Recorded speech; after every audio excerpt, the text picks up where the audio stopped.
Up guys, it's Terry, General Manager over at Eat the Frog, South Surrey.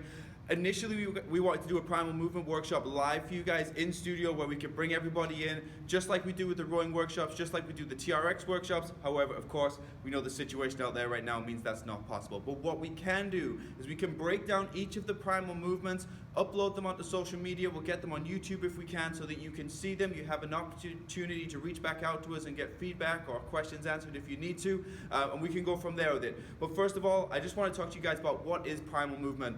Primal movements are the standard bodily movements, the body mechanics that come from our ancestors that all of us should be able to do. The problem is we either never learned or we just forgot along the way with our life. If you think about babies and small little toddlers, just how well they can squat, they can crawl around, they can twist, reach, pull, push, whatever they need to do.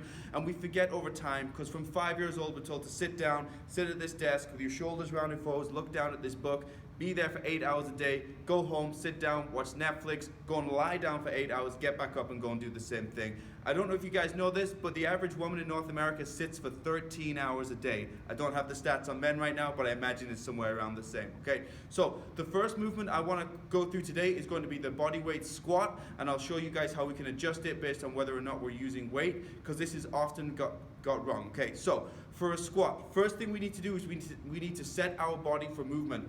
Forget about your body as having organs, forget about it as having muscle tissue, forget about skin, flesh, everything. I just want you to imagine your guys as being a skeleton. Just the skeleton. That's all I need to think about. Right now, for a lot of us out there, our skeleton looks like this. And I'll turn sideways. We've gone from being like this, upright, to now we look like this. All the time. Because we have our shoulders rounded forwards, we have our necks forwards, we now have what we call text neck, because we walk like this, and our necks have become like this.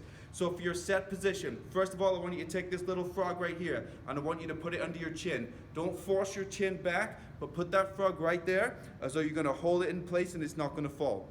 We're going to set our shoulders. Shoulders are going to move back and down. So sideways, I'm now moving from this, back and down. My chest is proud, my body is in line. Okay, from this position, my feet are going to go about shoulder width apart. It's different for everybody. If you imagine this is your femur right here, your femur bone, it may the top of your bone, the joint may look like this going into your hip, or it may look more like this or more like this. It's different for everybody. So that means that our squat width is going to be slightly different.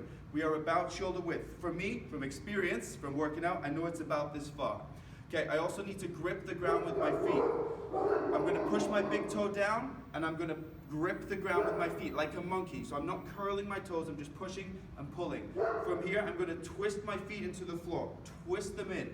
Immediately, you're going to feel your glutes turn on right here. This now means I'm set to go. I'm in a strong, secure position. I'm not loosey-goosey like this, gripping, twisting in.